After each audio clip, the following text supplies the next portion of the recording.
बहुत ज़्यादा घबराई हुई, बहुत ज़्यादा डरी हुई। आप उससे पूछते हो कि आपके साथ हुआ क्या है, तो वो बताती है सारी चीज़ें कि उसे कई दिन से बहुत अजीब अजीब चीज़ें दिख रही हैं और एक ऐसी इविल एंटिटी जो उसके सामने आकर के बार बार स्माइल कर रही है।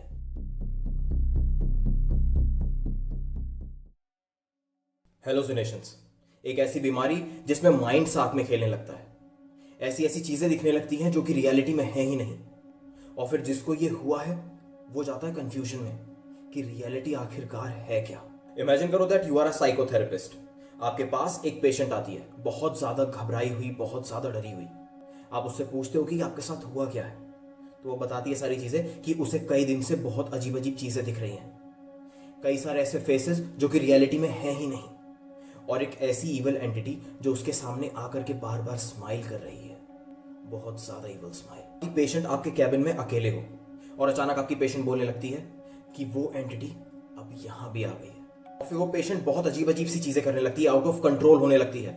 जब चीज़ें हाथ से बाहर जाती हैं तो आप उठ करके जाके सिक्योरिटी को फ़ोन करने की कोशिश करते हो। सिक्योरिटी को फ़ोन करके जैसे ही आप पीछे मुड़ करके देखते हो, वो आपकी पेशेंट आपके बैक साइड पे खड़ी हुई बहुत ही ईवल स्माइल दे रही होती है, और फिर आपके सामने वो सुसाइड कर लेती है।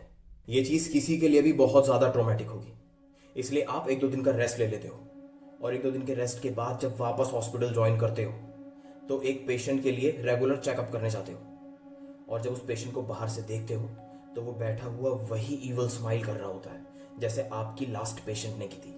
आप एकदम उस पेशेंट के पास जाते हो देखने के लिए कि ये हो क्या रहा है, और जैसे उस पेशेंट के पास जाते हो आप देखते हो कि ये पेशेंट तो सो रहा था। मतलब जो बैठा हुआ आपको देख रहा था वो आपका वहम था। ऐसी ऐसी चीजें दिखने लगती हैं जो कि रियलिटी में है ही नहीं। आप इस चीज को कैसे डिकोड करोगे, कैसे अपने आप को संभालोगे या क्या करोगे? ये जो इंसिडेंट मैंने आपके साथ शेयर किया है ये एक मूवी का है। देखते हैं कि सबसे पहले मूवी का नाम कमेंट सेक्शन में कौन बताता है।